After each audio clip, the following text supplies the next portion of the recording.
할렐루야. 오늘 또 참으로 좋은 날입니다. 오늘은 3월 15일 수요일입니다. 오늘 수요 예배를 통해서 주님께 영광을 돌릴 줄로 믿습니다. 오늘은 마태복음 22장 23절에서 33절 말씀을 통해서 부활의 하나님이라는 제목으로 함께 묵상해 보도록 하겠습니다. 먼저 본문을 함께 보도록 하겠습니다. 음성으로 듣기를 원하시는 분은 아래 주소를 클릭해 주시기를 바랍니다. 23절입니다. 부활이 없다 하는 사두개인들이 그날 예수께 와서 물어 이르되 24절. 선생님이여, 모세가 일렀으되 사람이 만일 자식이 없이 죽으면 그 동생이 그 아내에게 장가들어 형을 위하여 상속자를 세울지니라 하였나이다. 25절. 우리 중에 치경제가 있었는데 마지가 장가들었다가 죽어 상속자가 없으므로 그 아내를 그 동생에게 물려주고 26절. 그 둘째와 셋째로 7째까지 그렇게 하다가 27절. 최후에 그 여자도 죽었나이다. 28절. 그런즉 그들이 다 그를 취하였으니 부활 때에 7 중에 누구의 아내가 되리이까? 29절. 예수께서 대답하여 이르시되 너희가 성경도 하나님의 능력도 알지 못하는 거로 오해하였도다.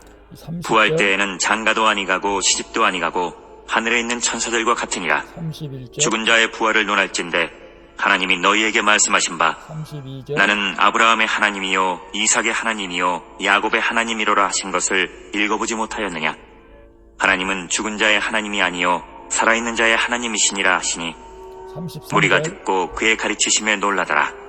아멘. 33절까지만 봤습니다. 본문 요약은 이렇습니다. 부활을 믿지 않는 사두개인들이 7 형제 중 6이 후손을 위해서 죽은 형의 형수를 차례로 취하는 계대 혼인, 형수 취소제, 우리나라에도 조선시대 고려시대 때가 있었죠. 혼인을 하다가 모두 죽으면 그 여자는 누구의 아내가 되는지를 예수님께 묻습니다. 그러자 예수님은 이는 성경을 오해하는 것이며 부활하면 결혼의 개념도 없다고 하시며 하나님은 산자의 하나님이라고 가르치시는 내용입니다. 질문과 묵상하기 1. 내가 오늘 영원한 생명보다 더 관심을 쏟고 있는 것은 무엇입니까?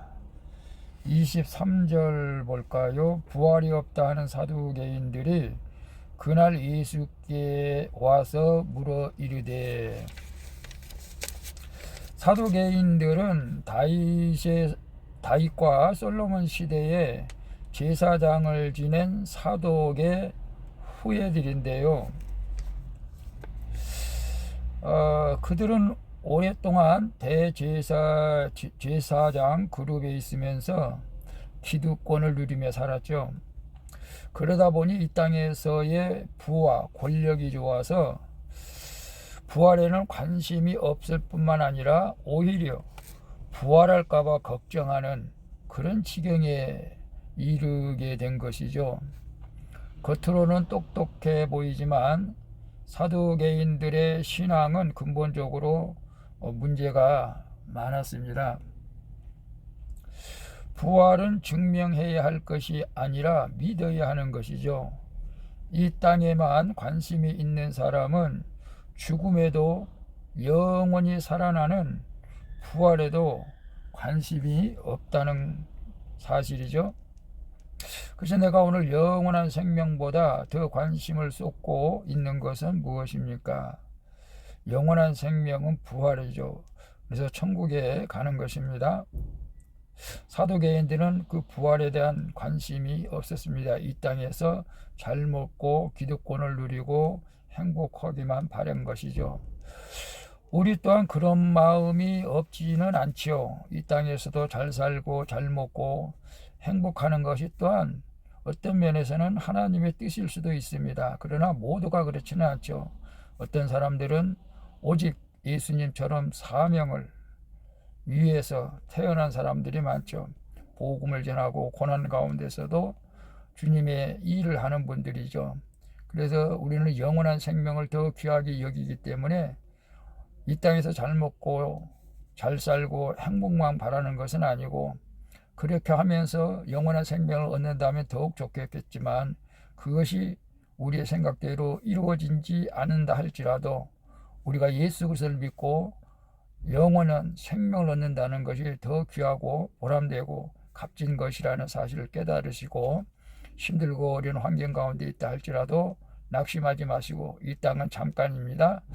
영원한 생명을 얻었기 때문에 우리는 소망 가운데 늘 감사하며 살아가야 될 줄로 믿습니다.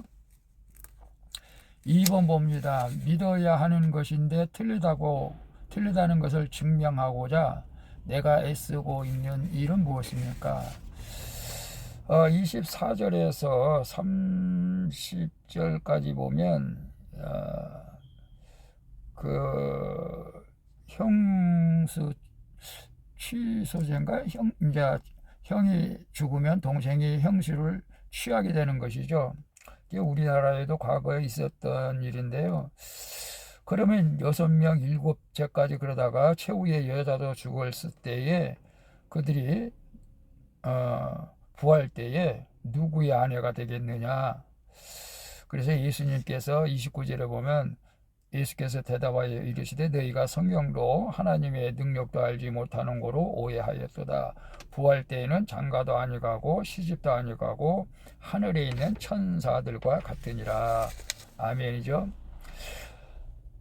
사두개인들은 천국을 이 땅과 연결해서 생각하니 계대 혼인, 형수 취수인가 계대 혼인에 대해서도 이상한 질문을 하죠. 대제사장을 배출한 사두개인들이지만 그들은 말씀도 모르고 하나님의 능력도 모릅니다. 이처럼 교회에 오래 다녀도 성경을 몰라 가치관이 세상과 하나도 다를 바 없는 경우가 많죠. 그렇지 않으려면 어릴 때부터 말씀을 묵상하고 성경적 가치관을 세워가야 할 줄로 믿습니다. 말씀 없이 지식만 쌓는 사두개인들은 정작 믿어야 할 부활을 믿지 않고 부활이 없다고 증명하는데 쓸데없는 시간을 낭비하고 있는 것을 봅니다. 그래서 우리도 부활을 믿어야 하는 것인데 틀리다고 거짓 증명하고자 내가 애쓰고 있는 일은 무엇입니까? 우리가 예수 그리스도를 믿고 교회 다닌다고 하면서도 실제적으로 종교생활 하는 분들도 없지 않아 있을 것입니다. 실제적으로 천국과 지옥을 안 믿으면서도 교회에 나가고 부활을 의심하면서도 교회에 다니고 있는 분들도 있습니다. 증명하면 믿겠다고 하는 사람들도 가끔 또 있죠. 저도 과거에 노아 방주 그 지구 멸망의 날을 참 이해하기 힘들었습니다. 어떻게 이 물로 지구가 다 덮을 수가 있을까? 의심하기 시작하면 끝이 없습니다. 우리는 하나님의 말씀을 어떤 증명하기보다도 천지창조에서부터 우리는 그냥 그저 믿는 것이 믿는 자들이 복 있는 자인 줄로 믿습니다. 예수님께서 도마에게 나타나셔서 너는 본고로 믿느냐 보지 않고 믿는 자가 복되도다. 증거를 대서 믿느냐 증거를 대지 않아도 믿는 자가 복된 줄로 믿습니다. 우리가 막무가내로 믿는 것은 아닙니다. 절대로. 성경에 기록된 것은 다 진리고 사실이고 그 인간이 다 증명할 수가 없어도 그 말씀은 사실이기 때문에 우리가 믿는 것이죠. 그래서 의심하지 마시고 우리 하나님 말씀을 온전히 믿어서 부활 때 주님을 만나서 기쁘고 영원한 천국에 들어갈 수 있기를 축복합니다. 3번 봅니다. 내가 당한 수치가 살아계신 하나님을 만나게 하는 통로임을 믿습니까? 예, 그렇게 믿어야 할 줄로 믿습니다. 32절에 보게 되면 32절에 나는 아브라함의 하나님이요 이삭의 하나님이요 야곱의 하나님이로라 하신 것을 읽어보지 못하였느냐? 하나님은 죽은 자의 하나님이 아니요 살아있는 자의 하나님이시니라. 죽은 자의 부활에 대해서 의논하려면 말씀을 알아야 합니다. 구원받은 사람은 하나님 안에 가족으로서 말씀을 듣는 것이 필수적이죠. 현재의 고난은 잠깐이라고 생각하며 천국을 사모하는 사람은 이 땅에서도 부활을 경험하며 살게 되는 것입니다. 아브라함과 이삭과 야곱은 세상의 기준으로 볼 때 모범적인 삶과는 어떤 면에서는 거리가 먼 사람들이었지만 힘든 삶을 통해서 이 땅이 아닌 하나님만이 상급이 되심을 알고 믿었던 것이죠. 이런 사람들에게는 하나님이 나를 사랑하신다는 사실을 위로가 되는 줄로 믿습니다. 그래서 내가 당한 수치가 살아계신 하나님을 만나게 하는 통로임을 믿습니까? 그 아브라함도 하나님을 믿으면서도 사라를 누이라고 속였고, 이삭도 그랬고, 우리가 저도 목회자로서 믿음 생활을 할 때에 목회자가 이런 행동을 하면 안 되는데 라고 하는 그런 순간적인 실수를 할 때가 들어 있었을 때 정말로 쥐 구멍이라도 들어가고 싶을 정도로 부끄럽고 수치스러울 때가 있었습니다. 그럴 때 반성하고 회개하면서 더 주님을 붙잡을 때가 있었습니다. 오늘 우리가 예수님 세상에서 우리가 어떤 수치를 당한 일이 있다 할 때 살아계신 하나님을 만나는 통로가 된다는 사실을 깨닫고 수치를 수치로 여기지 마시고 더 주님을 의지하고 사모하고 사랑할 수 있기를 축복합니다. 그러면 모든 수치가 영원한 행복으로 변화가 될 줄로 믿습니다. 기도하겠습니다. 주님, 이 땅에서 누리는 것들이 좋아서 오직 좀 더 누리는 것을 목표로 달려왔습니다. 그렇게 날마다 죽은 자의 하나님만 바라보니 제 인생에 죽을 일만 점점 쌓여갔습니다. 그러나 수치의 사건을 겪으면서 산자의 하나님을 만나게 해주시니 감사드립니다. 이제는 살리는 인생을 살게 하여 주시옵소서. 내 마음의 소망 되시는 예수 그리스도의 이름으로 기도합니다. 아멘. 우리 찬송가 484장 내 마음의 주여 소망 되소서 함께 찬양 부르고 마치도록 하겠습니다. 오늘 또 수고하셨습니다. 사랑합니다. 축복합니다. 샬롬.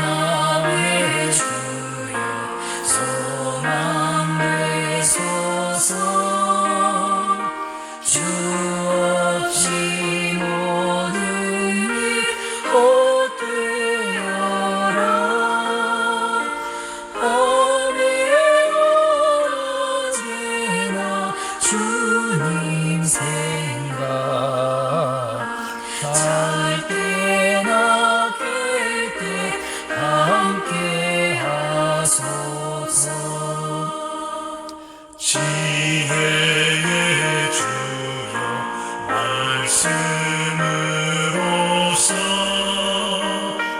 언제나 내 안에 계십소서. 주는 내 아버지 나는 아들 주 안에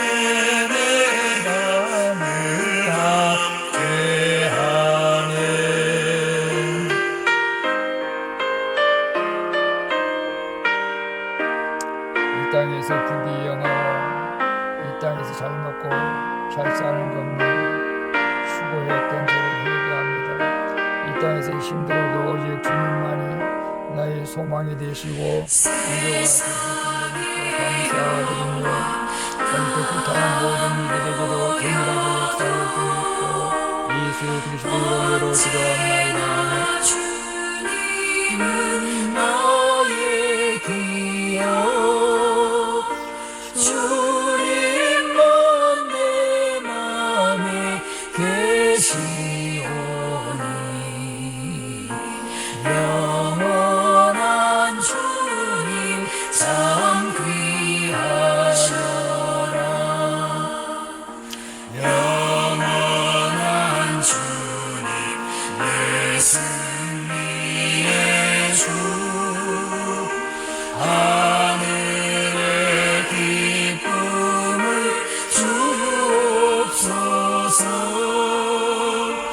어떤 고난이 닥쳐와도 만유의 주여 소망 되소서.